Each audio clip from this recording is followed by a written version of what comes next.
oh, we've got to do more orcs. Did I not tell you I've got an orc army? Now, orcs are fantastic. I mean, there's a couple of guys who absolutely adore making orc stuff. I'm one of them, Phil's another, and Stuart Williamson's another. We absolutely do. But what we did was, when we did Castral Novum, we sort of got a bit orked out. We just did so much. So, and also we only covered 3 of the clans. So we could also do resin add-ons to the orc dreads. So we could do themed ones of those, so you could have a Bad Moon dreads and things like that. So it's very similar to what we do with the Space Marine chapters, but we do alternate resin bodies that go on. And the orcs are just fantastic. You can go back to them so many times. I mean, I did a mock-up for one of the characters that never made it to the book, that was a war boss who wanted this sort of rocket-powered power armor. Because actually, the only power armor that we did was Gazgul. So I did this one, and he wanted to almost look like a towel. So he wanted this huge jetpack on him, and it was just this massive, huge rocket titan with a big red button. And he was in full armour, and we just had this idea of making him sort of like, he hits the button, and rather than leap, it just goes into orbit. And you take him off the board for a couple of turns, and then he just comes down with a huge template splat. I mean, that's just typical war. That's just like, there it goes. You know, smash. And that's the last we saw of him. And then you roll to see which turn he comes back down, and we just thought that would have been so funny. But we were the time constraints. We never got to make it. Well, I might personally just make him myself, and then I bring it in and I show my boss and I go, all right, listen.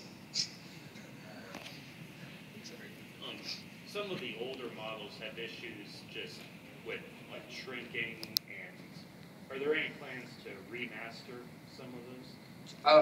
We changed, because when we first started at Forgeworld, we didn't have a resin manufacturing department, and what we had was an outside source, and some of those originals got lost, damaged, and things like that. So if we haven't got an original master now, what we have to do is either try and find one, remake it, or we have to sort of terminate that line, really. That's the problem with some of the older codes. I mean, we're slightly different to Workshop, whereas older codes get removed eventually. My boss likes lots of money, so he'll never let any of the lines die, really. And there's always someone who always wants to buy something, which is, you know, oh, do you remember when you did that? Yeah, we sold 2 of those. We don't make any more, you know.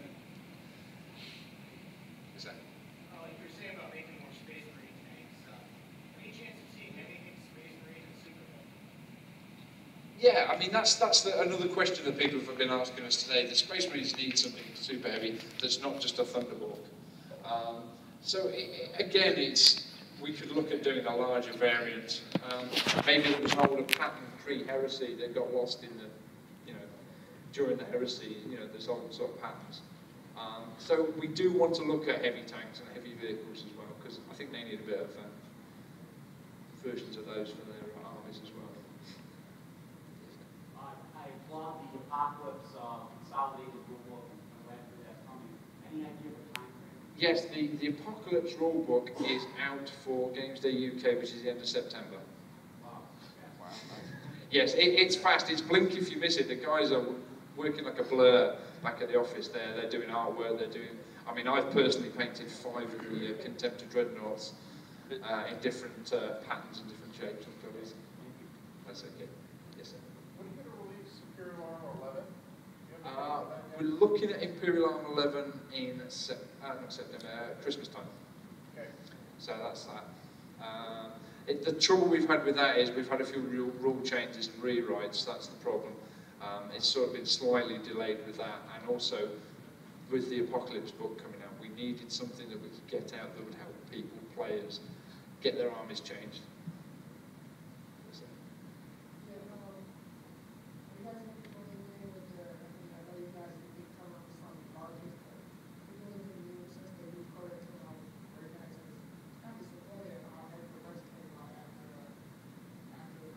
Yeah,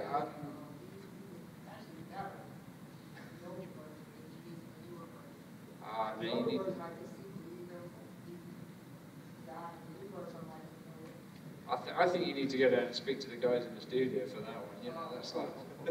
I mean, yeah, again, Grey Knights is another one. I mean, you know, Grey Knights might get a new Contempt of Dreadnought. That kind of thing. I think there's a question there. You mentioned schedule. A lot of things just randomly appear. Yes. That's just based on your manufacturing, when they're available, or do you actually have? No, we usually have a sort of a rough schedule of how we're all working. We're told you're going to be working on this for 3 months and this and this. But occasionally things crop up that we want to do to fill a void, or actually we haven't had enough of these for a while, so we'll make something. So your schedule gets slightly pushed around a bit. So that's why sometimes we think we're going to be making one thing, and actually it's like I've been working on Brand Redmore, but they needed Voltex finishing first, so I had to sort of drop him for about 2 weeks while I finished Voltex. So